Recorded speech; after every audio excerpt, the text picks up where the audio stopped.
My name is Zephyr Liddell. I work with textiles, fashion and live performance, and I like combining traditional craft techniques like screen printing with digital fabric printing.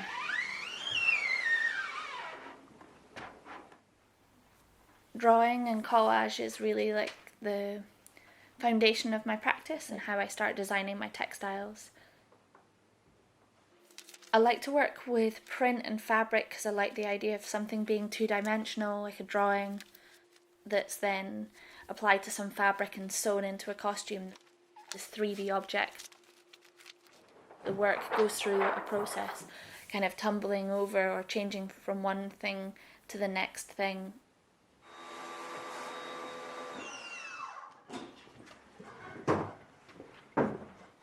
I actually got into textiles because I loved the Spice Girls, and I used to sit at home and draw new outfits for them. I really wanted to be a stylist for a girl band when I was a kid.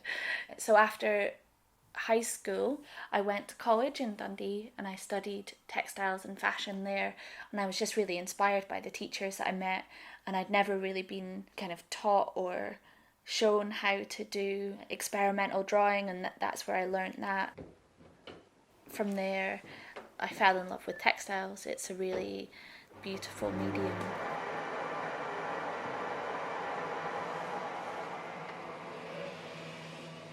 I think the way that we can layer up images in collage lends itself really well to screen printing. You can layer up these kind of blocks of colour and texture, and then we layer that on top of the body.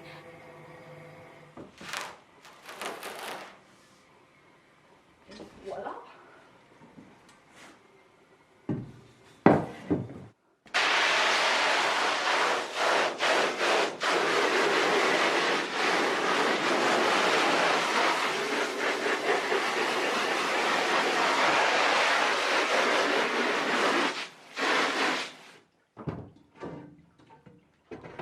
Costumes are great because they allow the performers to inhabit a different kind of personality or a different space.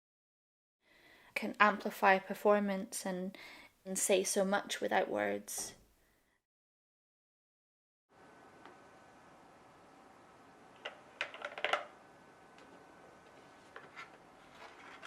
I visited Cove Park in 2019 after I finished my masters.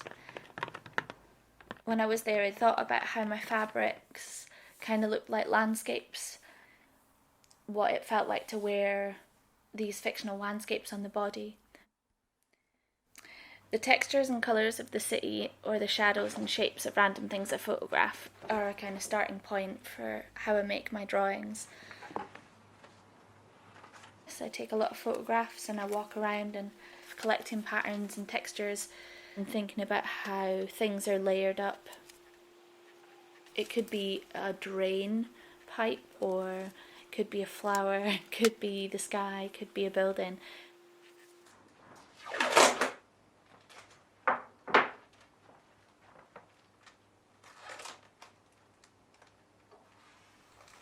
It's taken me a long time to realise that it's okay to make mistakes, and I've probably got to make about 10 collages before one of them is good enough to become a textile print.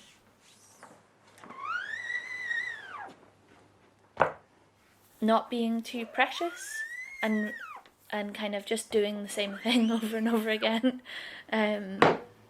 until you like it, until it comes out how you want it to.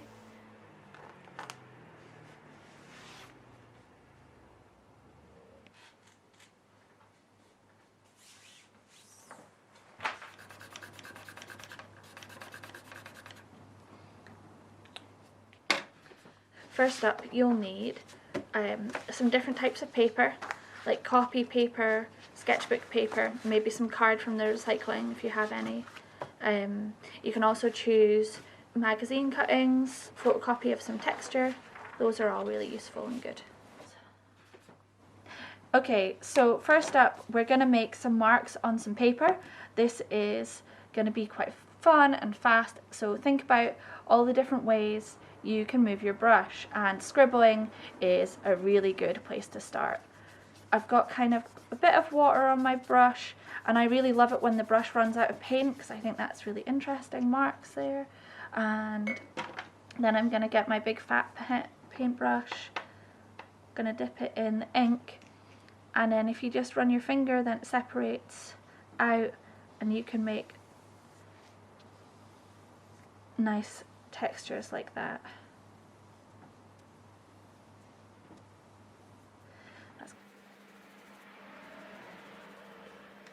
So what I'm thinking about when I'm making the marks is like, how many different ways can I move the brush?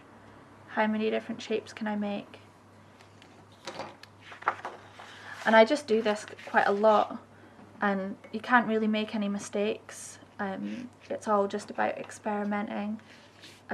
Sometimes I think about trying to draw big letters or making up my own alphabet.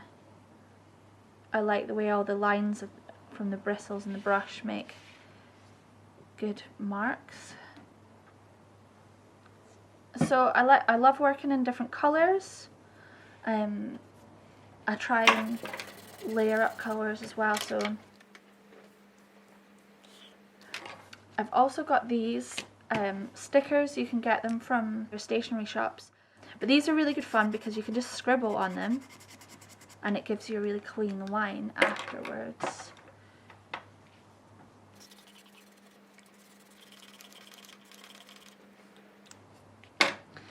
So now we've prepped all our papers, we'll just wait for them to dry. Okay, now our papers are dry and it's time to cut out some of the marks we've made. So I start by making bits of paper smaller because it makes it easier. And sometimes I just cut out like random shapes, like I'm going to do a rectangle. Or sometimes I follow the line of the thing I cut out, giving it a little kind of halo or border. I think this is quite good fun because then it makes all the little elements feel like little pieces, little components. Here's some of the bigger brush strokes I did before. So you can just go and cut them out.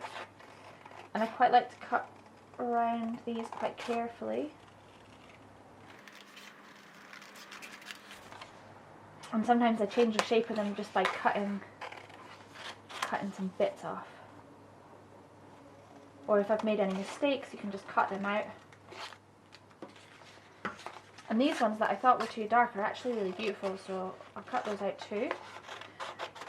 I like it when you use paint. You can use acrylic paint or watercolour or ink and add a bit of water, and then it makes nice marks when it dries. So now I've got quite a few little bits and bobs cut out.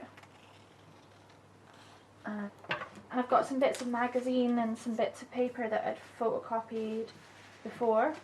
So now I think I'm ready to make a collage. So then we can start kind of layering up.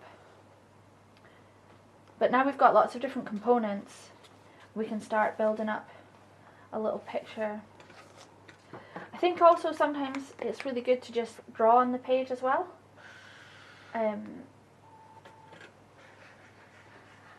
So you can get your pens, and sometimes if you just do some scribbling, it can make you feel a little bit better about kind of keeping on going and finding the composition that you like. And what I'm thinking about when I'm doing this is the relationship of each component to the others. Do the colours or textures go? I've always got my scissors around so that I can like cut things down.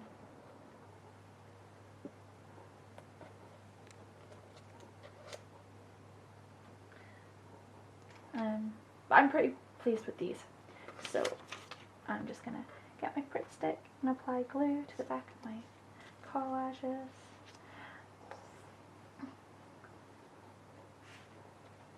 So, quick bit of gluing.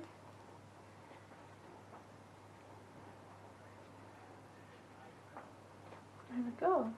And sometimes the glue can make the paper curl, but if you just pop a bit of paper in between and keep the book closed for overnight, then it'll help all the paper stay nice and flat. And there we go, our finished collage.